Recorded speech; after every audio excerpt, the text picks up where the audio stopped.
Está el doctor Airabrián con nosotros. ¿Cómo le va, doctor? Buen día. Buen día. Hola, doctor, ¿cómo le va? Buen día. ¿Cómo le va? Estamos en plena discusión actualmente, y eso para mí es un motivo de alegría, de la reforma del Código Penal que alguna vez creo que se va a tratar en el Congreso de la Nación, que genera muchas reacciones de todo tipo, pero también las armas de la mentira, de la difamación, de la injuria que son empleadas sistemáticamente.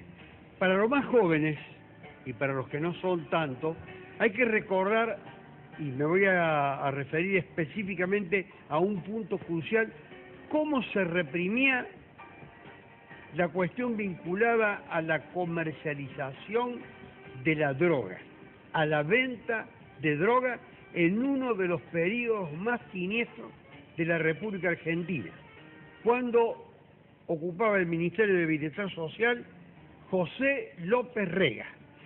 Y luego, inmediatamente después del golpe que le puso al gobierno peronista, la doctrina que aplicaba la Corte Suprema de Justicia de la Nación de la dictadura militar.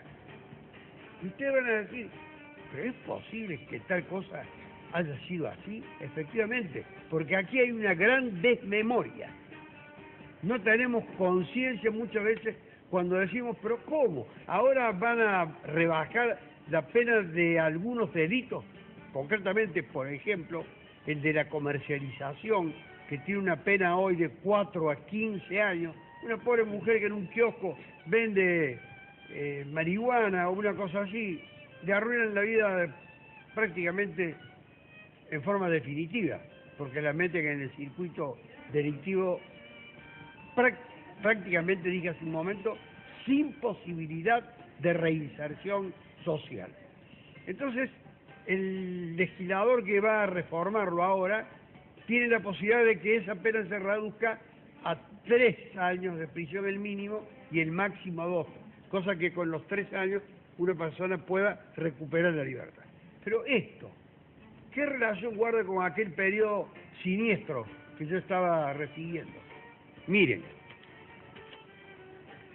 cuando imperaba una ley, no hace falta que le dé a conocer el número de la ley, pero lo mismo se lo digo, 20.771, que fue la primera ley sobre regulación de esta cuestión de la droga, José López Rega era el titular y promotor de la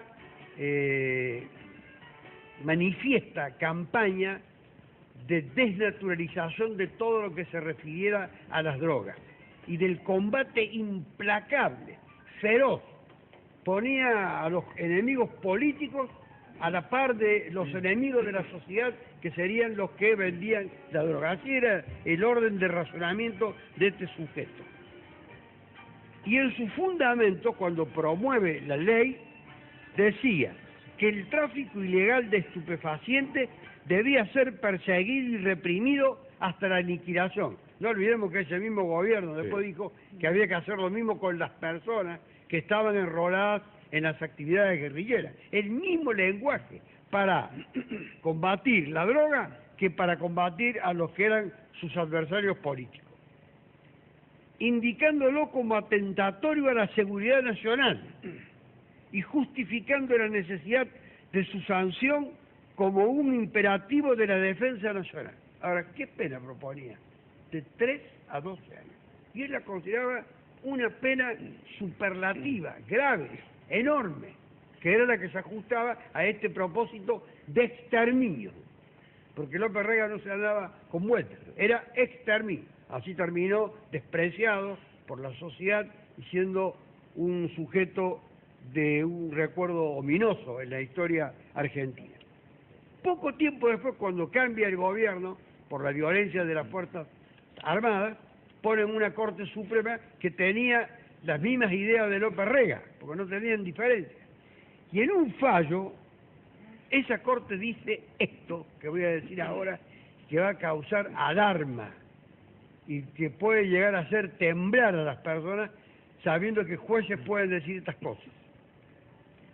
Dice, tal vez no sea ocioso, pese a su pública notoriedad, evocar la nefasta influencia de la creciente difusión actual de la toxicomanía, 1977. En el mundo entero, escuchen, calamidad social comparable a las guerras. Tipo que fumaba un puchito. Comparable a las guerras que azotan a la humanidad o a las pestes que en tiempos pretéritos la diezmaban. Hablaba de la Edad Media. ¿No será sobreabundante recordar las consecuencias tremendas de esta plaga, tanto en cuanto a la práctica aniquilación de los individuos, hay que aniquilarlos, como a su gravitación en la moral y la economía de los pueblos, traducida en la ociosidad, la delincuencia común y subversiva, la incapacidad de realizaciones que requieren fuerte voluntad de superación y la destrucción de la familia, institución básica de nuestra civilización. Todo esto lo dijo la Corte para darle la pena a un consumidor de 2 cigarrillos de marihuana. Todo esto, todos estos fundamentos catastróficos, así como ustedes, con un estilo patriotero que algunos todavía siguen empleando. Bueno, pero finalmente, ¿cuál era la ley que ellos tenían que aplicar? ¿Y cuál era la pena que tenían que imponer? La pena era de 3 a 12 años de prisión, que es la que ahora la Comisión Reformadora propicia, porque le parece una pena que aquellos perseguidores consideraban atroz, y no la de hoy de 4 a 15, que los jueces, cuando se ven obligados a imponerla, no tienen otra alternativa que mandar a esas mujeres o a las que hacen de mulita o a las que tienen tareas intrascendentes en el mundo de la comercialización, del almacenamiento, del transporte. Es decir, son todas modalidades vinculadas al tráfico de drogas. Y ahora se propicia retornar a una pena que se compadece con estos criterios, pero no con estos argumentos, con criterios humanistas, pero no con estos criterios destructivos, y poner nuevamente en 3 años. La Corte a esos fumadores, a este, porque era un solo muchacho, que llegó a la Corte por vía de un recurso extraordinario, le puso los 3 años, el mínimo, pese a decir que eso era virtualmente el enemigo de la humanidad, que tenía que ser desterrado de raíz, de cuajo. Es decir, que lo que usted quiere decir que la Corte más dura, más retardataria, más retrógrada, le puso 3 años. Con ese argumento de prácticamente... Entonces, los que hoy dicen, miren esta gente que está propiciando estas reformas tremendas, disminuyendo la pena para los delincuentes, están volviendo a la racionalidad. Se ve que en esa época los argumentos eran irracionales, pero las penas eran racionales. Ese tipo de...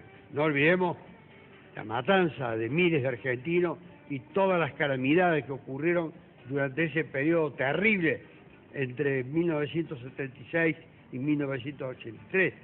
Pero no quiero que quede vinculada la actual reforma en curso con esos argumentos, con esas ideas, con esos propósitos.